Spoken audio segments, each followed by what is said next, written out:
राजस्थान से आए, किस लिए? ये क्या है? हाँ? શેનો ફાળો? કયા ગરીબ બાળકો? બતાવો, ક્યાં છે તમારું આઈ કાર્ડ ને બતાવો તો ખરા. હા, સંસ્થાનું ક્યાં છે બતાવો પણ એનું. અરે વટવા 4 માળિયા, તમારું એડ્રેસ તો હશે ને? એમને અમે બી ઓર્ડર રહીએ 4 માળિયા. હવે અમારું એડ્રેસ કયું? ક્યાં છે ગરીબ બાળકો? ક્યાં છે? અરે બેન, પણ અમારી શું તમારી શું ગેરંટી કે તમે સાચા છો એમ? મારે 1 લાખ રૂપિયા આપવા છે, બોલો. હા, પછી કઈ રીતે આપવું?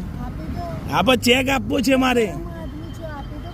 હા, આ બધા બનાવવા નીકળ્યા છો તમે બધા? 5-6 જણા બનાવવા નીકળ્યા છે આ લોકો. વચ્ચે નહીં, બોચી જાળીને ઉભા રાખવાના. હવે આ ગરીબ બાળકો માટે જીન્સ બીન્સ પહેરીને નીકળ્યા છે. જોઈ લો ભાઈઓ, જોઈ લો. બધા લૂંટારૂ છોકરીઓ છે. દરેકને વિડીયો શેર કરવા વિનંતી. આ બધી લૂંટારૂ છોકરીઓ છે. કોઈ ગરીબ બાળક